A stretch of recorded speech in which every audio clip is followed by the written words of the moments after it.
বেশি কিছু বলার নেই, কারণ সুপ্রতীকদা অলরেডি অনেক কিছু বলে দিয়েছে। ভয়েস অফ হিন্দুস্তান শুরুর পরে আমরা কিভাবে কি কাজ করেছি এবং কোহিনূরকে কিভাবে একটার পর একটা এডিশন পেয়েছে এবং পাবলিশ করা হয়েছে, সেটা সুপ্রতীকদা অলরেডি বলে দিয়েছে। আমি বলি ভয়েস অফ হিন্দুস্তান শুরুর আগের ঘটনাটা, মানে সুমন যেটা বললো যে কলেজে আমরা যখন পড়ি সেই সময় সুমন এরকম একটা আলোচনা আমার সঙ্গে করে যে হিন্দুদের ঐতিহ্য, আমাদের শুধু মানে ভারতবর্ষের প্রাচীন ঐতিহ্য সংস্কৃতি নিয়ে কিছু একটা করা দরকার, যেটা দীর্ঘদিনের বিভিন্ন কারণে মানুষের মনে ভুলভ্রান্তি তৈরি হয়েছে এবং মানুষ আমাদের অরিজিনালি যে হিন্দু সংস্কৃতি এবং ঐতিহ্য তার থেকে অনেকটা দূরে সরে গিয়ে কিছু ভুল রটনা, ভুল ভ্রান্তি, সেগুলোকে আসল বলে মনে করতে শুরু করেছিল। এবং আমাকে বলেছিল যে এরকম কিছু একটা কি করা যায়, আমি বলেছিলাম যাই করা হবে আমি আছি।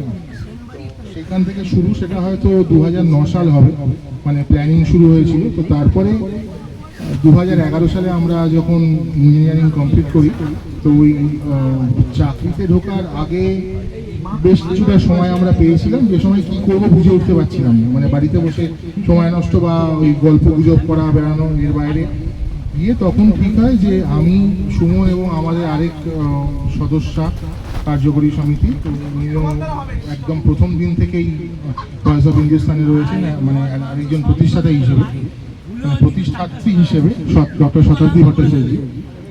তো এইভাবে আমরা নিজেদের মধ্যে আলোচনা করে ঠিক করা হয় যে একটা হোয়াটসঅ্যাপ গ্রুপ তৈরি করা হবে। প্রথম শুরু হলো একটা হোয়াটসঅ্যাপ গ্রুপ দিয়ে, তখন ভয়েস অফ হিন্দুস্তান এই নামটা আমরা ঠিক করে উঠতে পারিনি। কি নাম ছিল মানে আমার নিজেরই লজ্জা লাগে, প্রথম নামটা এখনো মনে করতে পারছি না, কারণ অনেকবার নাম বদলায়, নাম চেঞ্জ হয়, 7বার নাম বদলায় নাম। তারপরে ফাইনালি সবার সম্মতিক্রমে ভয়েস অফ হিন্দুস্তান নামটি গ্রহণযোগ্য হয় এবং তারপর থেকে পথ চলা। এই আর আরেকটি কথা বলে রাখি, আমাদের এই অর্গানাইজেশনকে কেউ কোনো জায়গা থেকে ফান্ডিং দেয় না। আমরা নিজেরা এবং আমাদের যারা স্বেচ্ছাসেবকরা আছে তারা নিজেদের স্বইচ্ছায় ভালোবেসে আমরা সবাই একসঙ্গে কাজ করি। আমরা কারোর মদতপুষ্ট বা কারোর অর্থানুকূল্যে কোনো কিছু করি না। যেটুকু আমাদের নিজেদের সামর্থ্য, যেটুকু ক্ষমতা, সেই দিয়ে নিজেদের নিজেদের সাথে রোজগারের জীবনযাপন, কাজকর্ম সব কিছু বাদ দিয়ে যে বাকি সময়টা থাকে আমরা চেষ্টা করি তার মধ্যে থেকে বেশ কিছু সময় এর মধ্যে ডিভোট করা, এবং এভাবেই এগিয়ে চলেছে। দিনের পর দিন বহু মানুষজন আমাদের সঙ্গে এসেছেন, আমাদের সঙ্গে যুক্ত হয়েছেন, যার অনেকেই আজকে আমাদের এখানে উপস্থিত, কিন্তু যে আমাদের বড় যে গ্রুপটি আছে তার অনেকেই আজকে আসতে পারেননি।